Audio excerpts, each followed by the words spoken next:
Message du livre d'Ésaïe. Il y a un parallèle entre les chapitres d'Ésaïe et la composition de la Bible.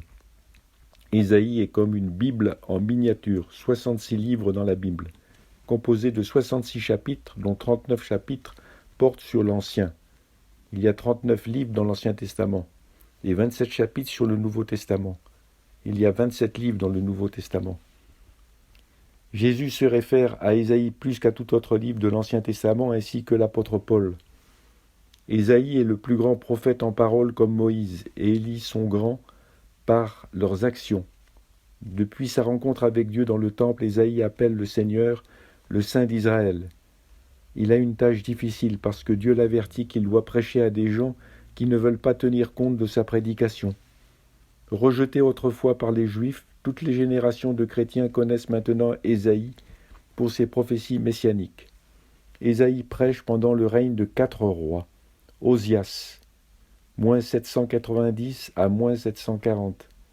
Jotham, moins 751 à moins 732. Akaz, moins 735 à moins 716. Et enfin Ézéchias, moins 716 à moins 687. Manassé, moins 696 à moins 642.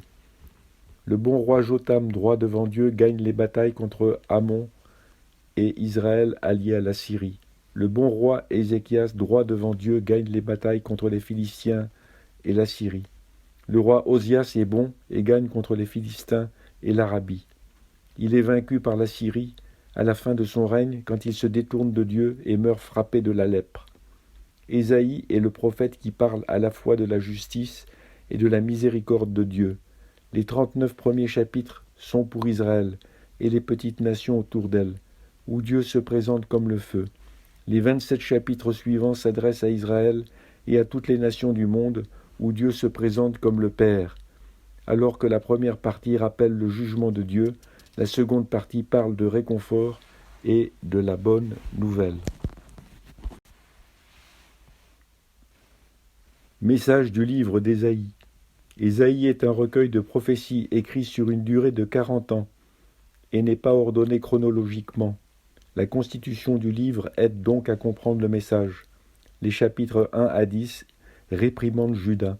Les chapitres 13 à 23 traitent des nations que Dieu utilise pour discipliner Israël, mais qui sont trop cruelles. Elles seront maintenant jugées.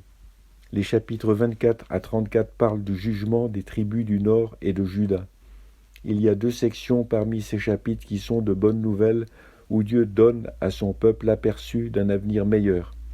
Les chapitres 36 à 39 sont le récit de la maladie du roi Ézéchias et montrent comment l'Assyrie a cédé la place à Babylone en tant que menace principale. Cette première partie conduit à l'exil du peuple. Après cela, il y aura un reste qui retournera à Jérusalem et il y aura un roi qui apportera la paix aux nations. Les chapitres 40 à 66 décrivent merveilleusement Dieu. Il est le seul Dieu qui soit. Il est le Créateur tout-puissant, le Saint d'Israël, le Père éternel, le Prince de paix.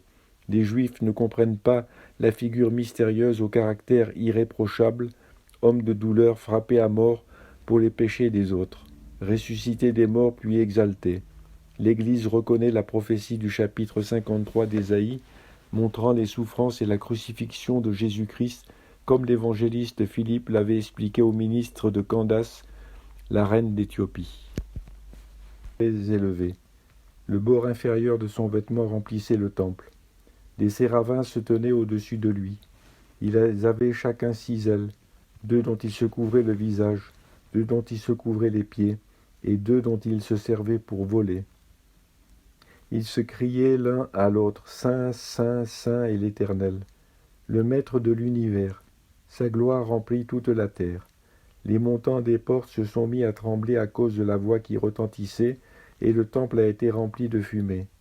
Alors j'ai dit, malheur à moi, je suis perdu, car je suis un homme aux lèvres impures. J'habite au milieu d'un peuple aux lèvres impures, et mes yeux ont vu le Roi, l'Éternel, le Maître de l'univers. Cependant, l'un des séraphins a volé vers moi, tenant une braise qu'il avait prise sur l'autel à l'aide de pincettes.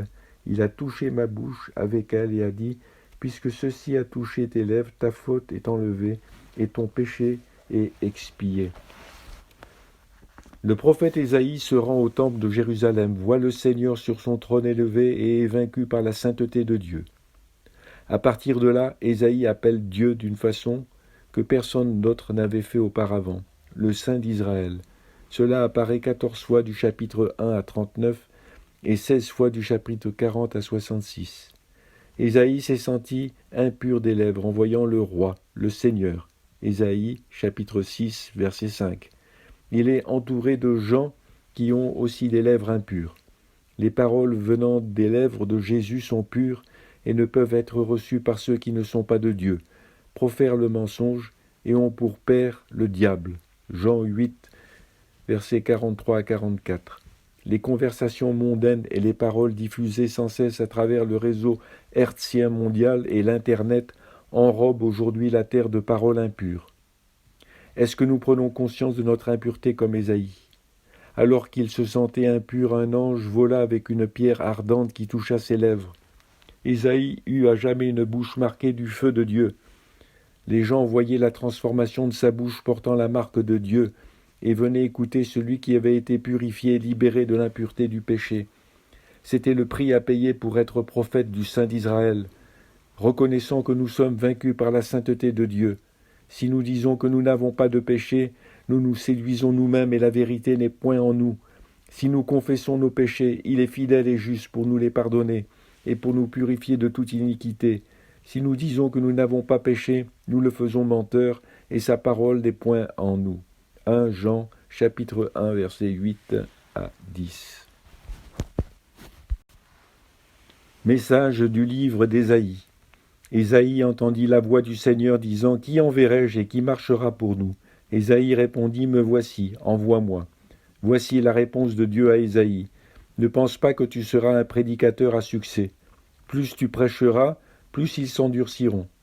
Je vais utiliser ta prédication pour les rendre sourds et aveugles, pour qu'ils ne se convertissent pas et ne guérissent pas. » C'est une déclaration surprenante. Nous apprenons que la parole de Dieu non seulement ouvre les cœurs, mais aussi les ferme. Vous devenez soit plus dur contre la parole, ou soit plus doux envers elle. Vous ne pouvez pas rester neutre. En lisant ces lignes, vous pouvez endurcir votre cœur, ou alors l'ouvrir au Seigneur. C'est-à-dire que vous n'allez plus être le même. Cela ne vous fait-il pas trembler ? Le verset d'Ésaïe est encore repris par Jésus. Jean chapitre 12, verset 39. Aussi ne pouvait-il croire parce qu'Ésaïe a dit encore « Il a aveuglé leurs yeux et il a endurci leur cœur de peur qu'ils ne voient des yeux et qu'ils ne comprennent du cœur, qu'ils ne se convertissent et que je ne les guérisse. » Ésaïe dit ces choses lorsqu'il vit sa gloire et qu'il parla de lui, c'est-à-dire de Jésus. Paul dit aussi la même chose dans Romains chapitre 11, verset 7. Quoi donc ? Ce qu'Israël cherche, il ne l'a pas obtenu, mais l'élection l'a obtenu, tandis que les autres ont été endurcis, selon qu'il est écrit.